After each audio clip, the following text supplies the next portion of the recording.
elite took the power and the wealth of the nation, the government. In the United States, the elite took the power and the wealth of our nation, and it's through the financial markets, through those who run our economy.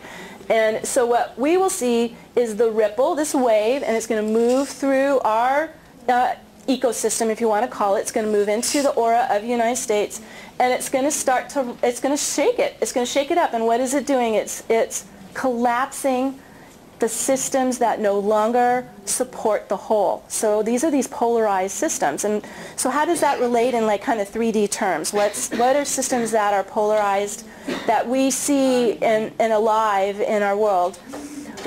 For me, I particularly see it in this, you know, where people are hoarding. So they're taking and they see through separation of the ego. So they say, okay, it's me against the world, so I'm going to hoard and take and hold on to this wealth.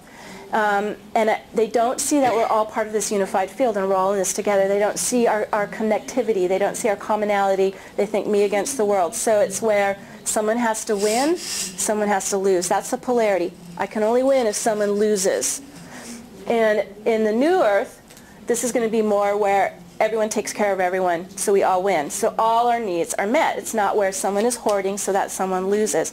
So that's an example of how polarity is showing up in real 3D terms here in the United States. It's this, you know, it's just the incredible collapse of our middle class, and also that we really truly do have a currency crisis coming with hyperinflation. And so what we have to do is prepare for that. If you think about, let's put ourselves in the, and I'm so glad actually that this just happened in Egypt because it's a great example. If we put ourselves in Egypt's shoes, they were shut down for, let's say, a couple weeks. Let's say worst case, a week. They didn't, you know, banks are closed, can't get food out of the market, can't get gas. Okay, so that's what we need to prepare for first. If we have a ripple like that through our financial markets and everything kind of stops, and everything just shuts down for a while until we can then regroup and find our new systems, right? We're dumping the polarized system. We're going to get rid of that one. That's not going to be actually sustainable. It's actually already collapsing. And you can see, if you can sense energy, if you can see energy, it's already starting to fray, and it's already starting to just crack, and it's already starting to collapse. So how do you prepare for that? So what I'm doing and what I'm being guided to do is some practical things. I'm being guided to stock up on food. And it's more like dried food or trail mix or protein bars or whatever you can have for, let's say, a week. You have water. You may need an emergency kit. You may need to have some cash on hand because we don't know if the banks are going to close. So it's these kinds of practical steps that are, to me, self-love. This is about just taking care of yourself because you're now awakening to what's coming and what's happening around us in the world, instead of being in where I know the ego wants to deny that this is coming, and it wants to think that life is going to continue as it is, but it isn't. It's all being crushed and squeezed and pressurized in this increasing frequency that's coming onto the planet. And see. So when you keep raising the vibration of your field higher and higher, you actually then get access into the higher bandwidths of higher intelligence, and this is how the awakening happens, right? You keep raising your vibration, you get into the higher information in the collective mind. You can access this. It can start to stream in. You can get it in meditation. You can get it through dream state. You can have these aha moments all the time because all of a sudden, wow, I'm seeing the world through new eyes. It's frequency. It's increasing your frequency. You get access into the higher bandwidths of energy. In a meditative state, they say it actually puts the frontal lobe into an alpha state.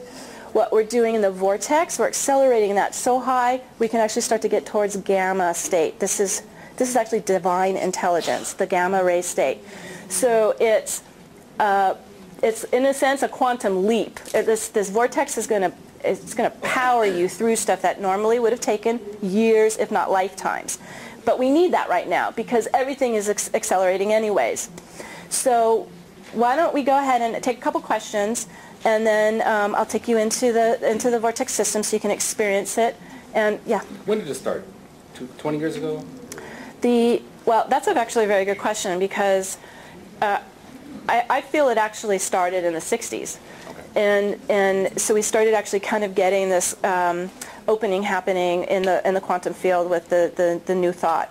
But then about 2005, so that's what I would call the New Age Ascension Plan. And there's a lot of channeled work out there, a lot of books and stuff on it. But then around 2005, I actually began to get very strong guidance. My soul's an aspect in the Syrian Council. This is how I get the information. And they were telling me that that plan was not going to happen because not enough people were awakening. So in a sense, in that plan, the difference between that New Age plan and then the plan we're on now. The New Age plan was we were all going to actually transform ourselves from the inside out with light, right? It was going to be this beautiful kind of a resurrection of our divinity. But there was not enough souls awakened to hold that in the collective field. So now, unfortunately, but this is where it's at, we had to abandon Plan A, and this is where in Plan B, Ascension Plan B, and this is about the collapse of the polarized world because it wasn't going to work. So we're going to collapse it out, kind of like just decimate it out, and then we start this new Earth hologram. And so also around 2005, they had those of us who are the avatar souls to start to build this crystalline grid work, start to build the hologram, get it up and running, get ourselves in it, anchor it so it's now in the Earth plane, and then usher people in. So this is very complicated, but it's where we're at. This is what's happening. Would you say the movies are showing that? I've noticed a lot of movies are kind of... About the Armageddon? Yes, and even what's going on kind of spiritually. Esoteric way. I'm not feeling the Armageddon. I don't know. Maybe I'm not feeling it. Okay. But it could be my interpretation of the Armageddon is different than what the rest of the world. The rest of the world losing their money could be Armageddon. To me, that's got to go. It just has to happen. You know, it's just going to happen. So it's more about. To me, Armageddon is like nuclear war, and we're going to kill each other. I don't sense that's happening at all. I just don't. I think that you know, when you have like an emergency, people, their hearts open and they help each other. You know, everyone just starts to feel the commonality between each other. That's what I think is actually going to happen. I think what's happening in Egypt is phenomenal because it's actually taking out the regimes that could have actually created the nuclear war. So it is a people's revolt, and it's coming from the heart, and they're not doing it violently. They're really trying to do it peacefully. So it's yes, there is a battle going on right now. If you can sense it, I mean, there's like who's going to hang on to the control, but I think it's already lost. I think the controlling elite has already starting to run. They can't hold on. But that time with the chemtrails too, I see all this spraying every day. Oh yeah. Vibrational. Well, okay, so now you're talking more of, again, this collective field to keep the consciousness down, right? To keep people in amnesia, to keep people comatose, so that they don't rise up and say, hey, I want my rights. And so, yes, that the chemtrails are definitely a part of that effort to end the TV and the video games. And you watch what that does to brainwaves. It's totally putting people into a comatose state. Okay. So the more that we can kind of pull back out of that reality, get into our quiet, get into our stillness, just start to connect inside, and then, because it literally is a hologram. We're pulling I see it almost like a dark spider web. We're pulling away from this thing because it's hooked into all of our chakras. It's hooked into the reptilian brainstem, into the amygdala. It's feeding this constantly into our bodies and our minds because it's a collective mind, right? So the more that you can actually consciously go out and you start pulling back and pulling back and pulling and pulling and pulling and getting free, you have a free mind again. You get your mind back, and you're able to control your own bioenergetics. You're able to control how spirit works through you, and you waken up. So it's truly a step-by-step process to get through all this. Are a lot of people dropping dead because of that? Yes. That's why I see a lot of people just disappearing. Yes. Falling dead at 30 and 40. Yes. Yeah. Well, that is either the soul is just going to leave. It's done. Or the bioenergetics is actually under so much duress it can't stay alive. It doesn't have, when the soul is not inside the core Sushumna, you're not getting enough chi or life force to stay alive. Okay. Like you need that juice, you need that, it's electrical current, you need that running in you. So expect to see they're decaying. Just dropping off, or we call it the downward spiral of death and decay. Like they're in the downward spiral. And so when you pull out of that web, you pull out of that matrix, you're pulling out of the downward spiral. And this is what ascension is. You're getting into the upward spiral, up the chakras. And that's where the vortex helps, because it's getting it's literally a movement in you. And you're pulling out of the downward and you're getting into the upward. Okay. Yes? Do you have a booth, and if so, what number is it? I do. I have actually, I'm in booth 410, and what we brought to the booth that's available to you to help you with this process, I brought a couple things, because part of my mission, my purpose is to try to get this where it's inexpensive and available to everybody. Okay, so first thing that we have is free. So these are at the back or at the booth. You sign up onto the site. I have a free ebook and also a free vortex meditation. It's an audio download, so you can get started working with it immediately. And it's called Raise Your Vibration. Okay, that's where you have to start. And then also, my colleague Shannon Fry and I, we did a five teleclass series in autumn, and it's from womb to tomb. You know, it's getting you from the start all the way through. And it's you can pick this one up. It's on sale. We have an expo, 20% off expo sale. It also has 2 hours of discussion, Q&A discussion that Shannon and I did, explaining all about this ascension process and going from plan A to plan B and how to work through it.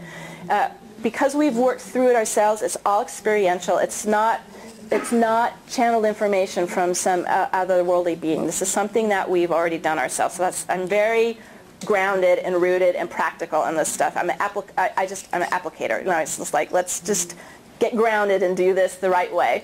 So yes, so this is all at the, and then I have a booth, the book at the booth that explains what you're going to encounter as you move up the chakras, how to clear it, what you're going to look for, and then I also have a CD, which is it's a more extensive 30-minute vortex meditation working through all the chakras to clear the energies.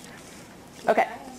Yes. About the physical body. Yes. And, moving into fourth dimension, like it's a very hard concept for me to grasp. Okay, so she was asking about moving into fourth dimension and that being a hard concept to grasp. What we do is we just see you have 7 chakras in the body and then 5 above. Each one is linked to a dimension. Okay, you're only talking heart here, fourth dimension, right? You have the root, the sacrum, the solar plexus, the heart. That's fourth dimension. So don't worry about how the ego mind's trying to see and picture what that looks like. Just point to the chakra and get it open. Get it clean, get it open. What it really is it's creating an additional dimensional experience to what you already have. Okay, 3 dimensions is just height, weight, right? You know, that's just physical dimension. That's it. You start to get into the heart, that's intuition. You really begin to become more empathic and intuitive. Okay, you get into the 5th dimension, into the throat chakra. This is where you actually are called to take action and to speak your truth. It's about setting boundaries, appropriate boundaries. It's about expressing your truth. It's about acting on your truth. That one's a hard one. When you start to feel your truth in the heart and then you have to actually take action on it, 5th chakra, 5th dimensional experience. 6th dimensional is the third eye. This is when you actually begin to see the world of energy.